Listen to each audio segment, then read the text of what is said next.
Assalamualaikum warahmatullahi wabarakatuh.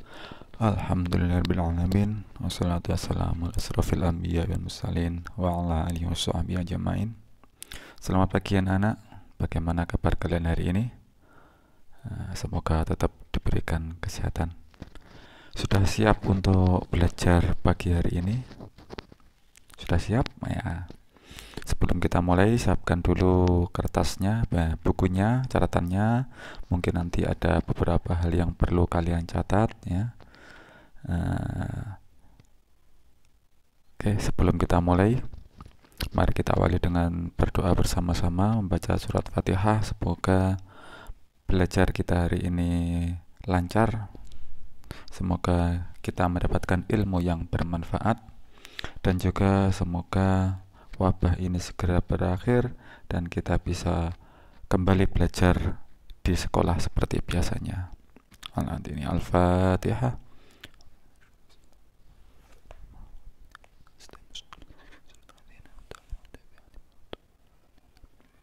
Amin.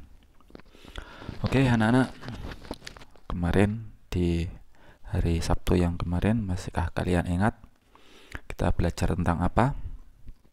Ya, hari Sabtu kemarin kita belajar tentang berdirinya dinasti atau kekhalifahan dinasti Abbasiyah.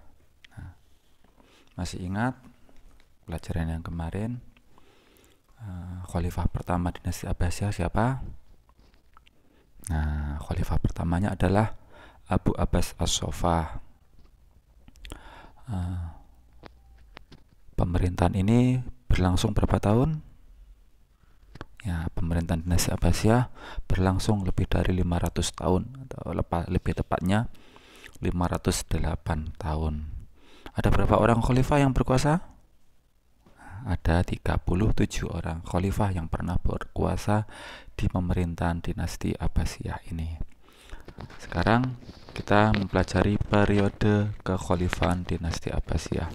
Selama lebih dari 500 tahun ini, 500 tahun berkuasanya, para ahli sejarah ini membagi periodisasi kekhalifahan dari dinasti Abbasiyah ini menjadi 5 bagian, 5 periode.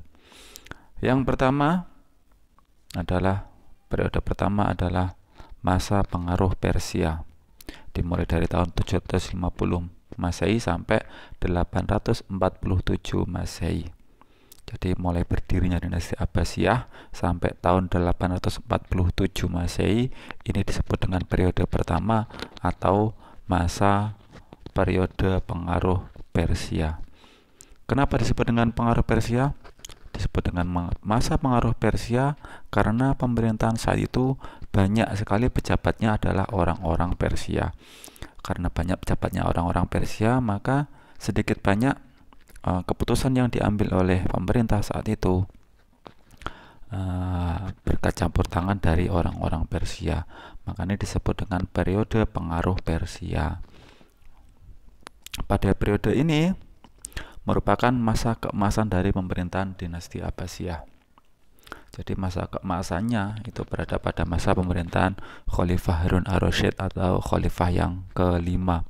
Itu masa keemasan dari pemerintahan dinasti Abbasiyah ini di periode pertama.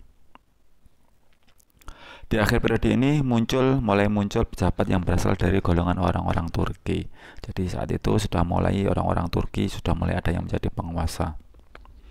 Nah, kemudian periode kedua ini disebut dengan masa pengaruh Turki. Periode ini berlangsung mulai tahun 847 sampai 945 Masehi. Periode ini dimulai pada masa Khalifah Al-Mutawakil.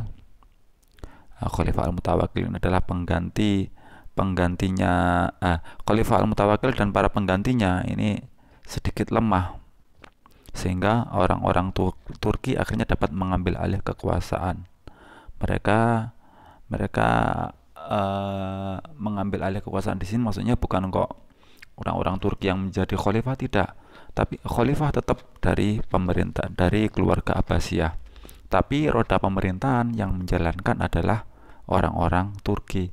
Figur khalifah itu sebagai figur pimpinan umat. Jadi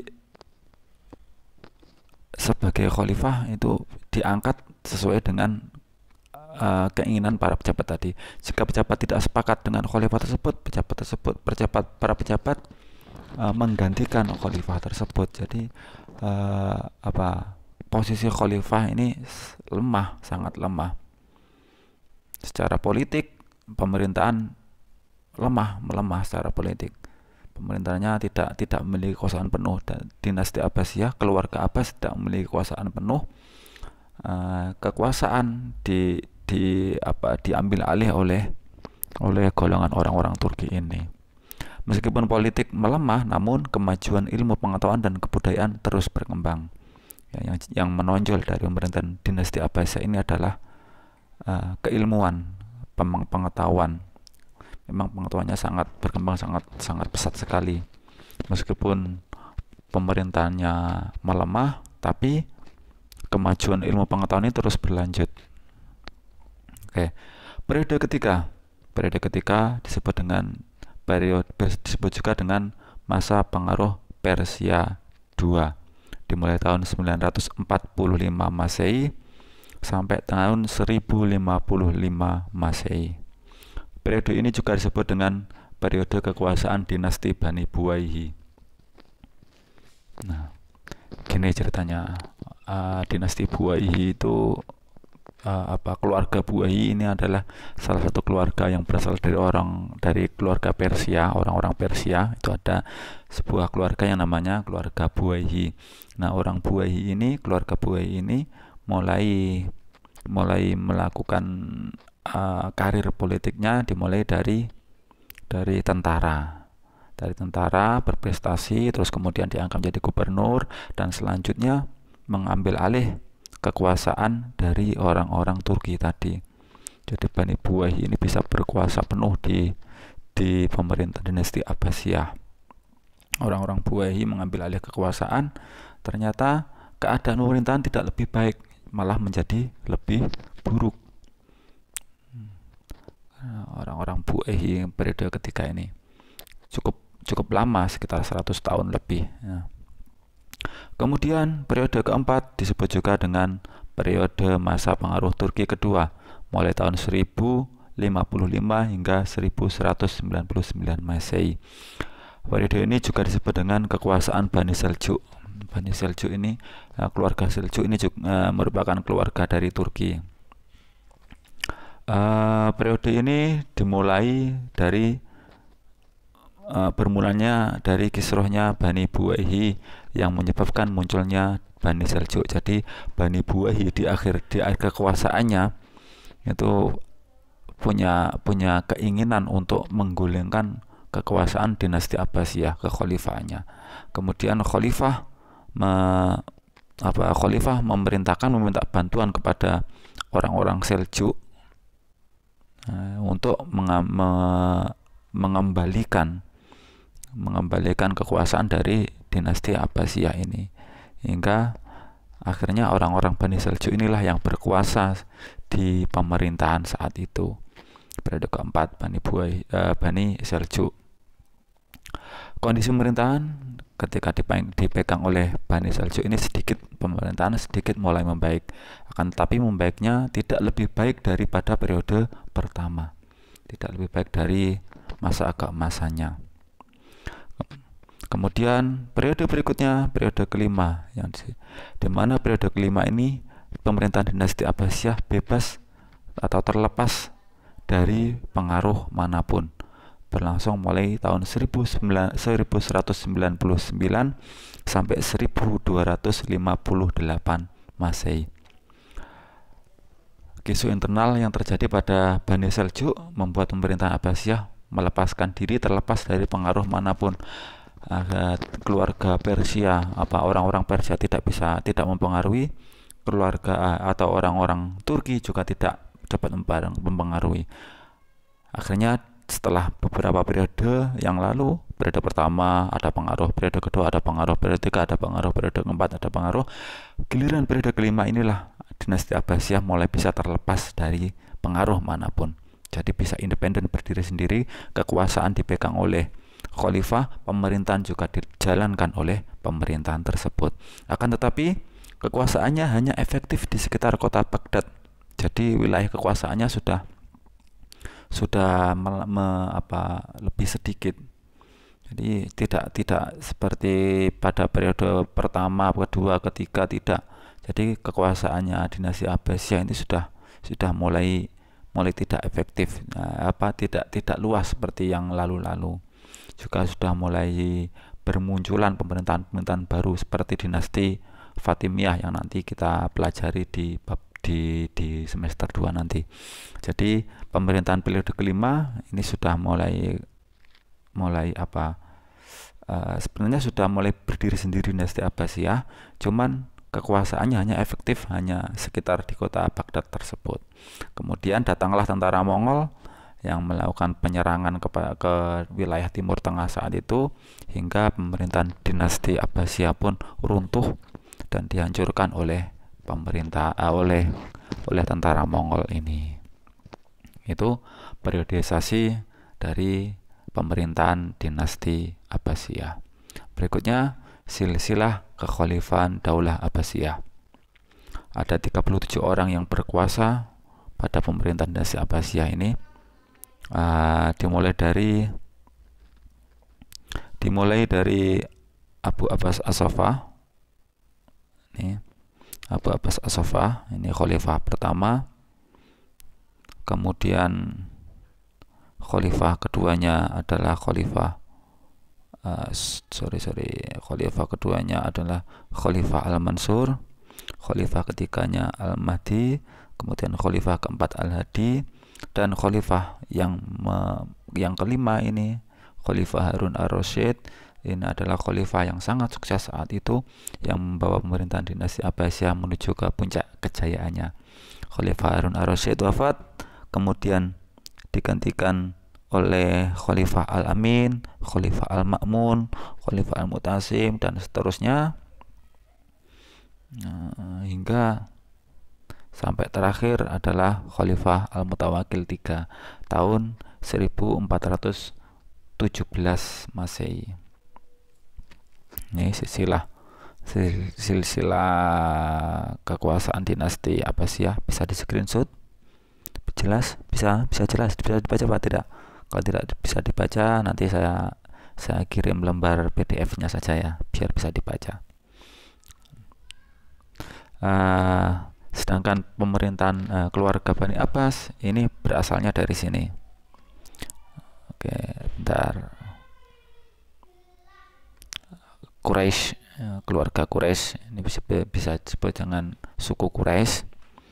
Yang pendiri dari suku Quraisy ini punya putra namanya Abdul Manaf. Abdul Manaf ini punya dua istri, Atikah dan Waqidah. Dari istri yang Atikah ini punya anak Muthalib, punya anak Hashim, Bani Hashim, dan punya anak Syam atau Bani Syam. Bani Syam ini nanti yang terusnya adalah dari Umayyah ini, yang penguasa dari dinasti Umayyah dari Bani Syam ini. Sedangkan dinasti Abbasiyah ini berasal dari Bani Hashim. Dinasti Abbasiyah, Bani Hashim, Pak Hashim ini punya putra namanya Abdul Muthalib.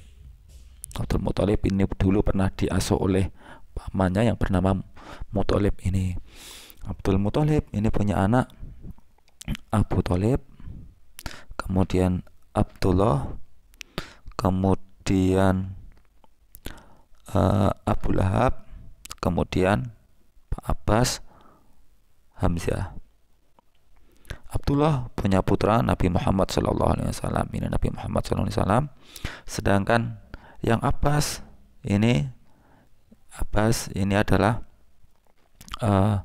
nanti yang menurunkan dinasti Abbasiyah. Ini Sebentar di sini. Abu Abbas As-Sofa. Nah, Abu Abbas As-Sofa.